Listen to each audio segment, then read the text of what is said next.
With the election just around the corner and absentee balloting now available, it's time for Minnesotans to weigh their options.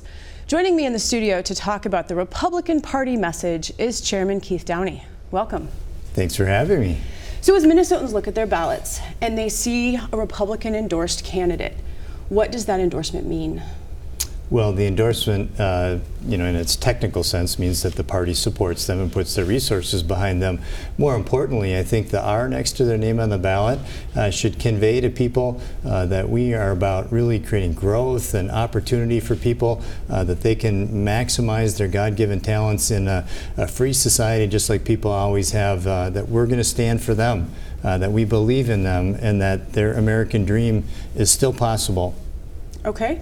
And are there distinguishing factors from your perspective in this 2016 election season? How is this different from previous elections? Well, obviously, the 800-pound gorilla in the room is the national election.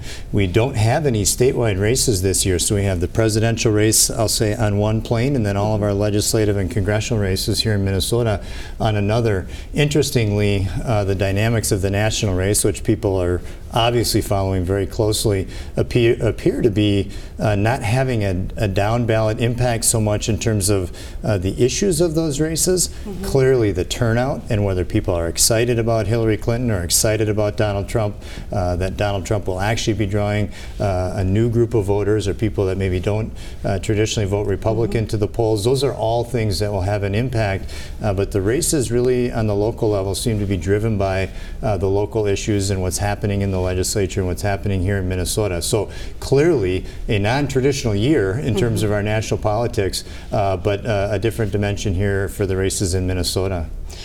When you look at your internal polling, what do you find encouraging?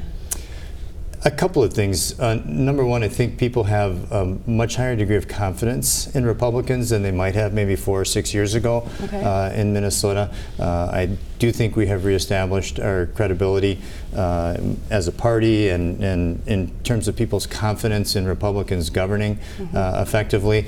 So that's very positive. Interestingly, I think the greater Minnesota areas are far more inclined towards Republicans. They saw what happened under one-party rule with the Democrats here and realized that the metro was being served at the expense of other areas of the state. So they have more confidence in us out there. And then just in general, the energy and excitement, the fact that this is really an outsider year and people don't trust what's going on in Washington and St. Paul. They don't like politics. They don't like government. Republicans have always been on the side of the people and said we need a limited government, an effective one for the roles that it has to perform. But our real job is to get government out of the way, to have it do its basic services and equip and empower you, that we can actually go in and fix what's broken. Those are things that are really strong messages this year. They favor Republicans. The broad issues of the election, national security, safety here at home, economic opportunity, again, those things we feel favor our candidates both nationally and here in Minnesota.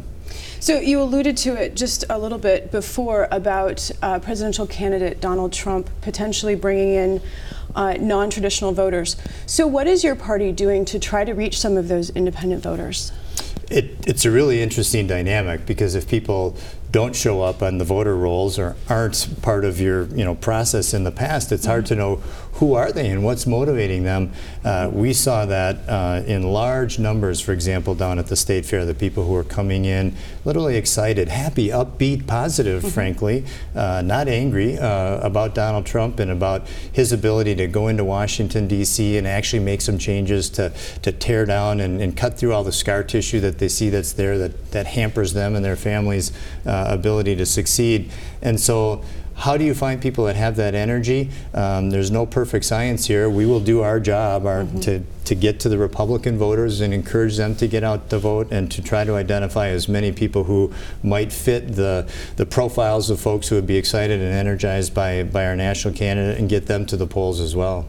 You know, one thing we've been talking about on this program is the demographic change that's happening across the nation and in Minnesota. And what is your party doing to also try to reach out to the racially and ethnically diverse populations? Actually quite a lot, and I'm really pleased with what we've done.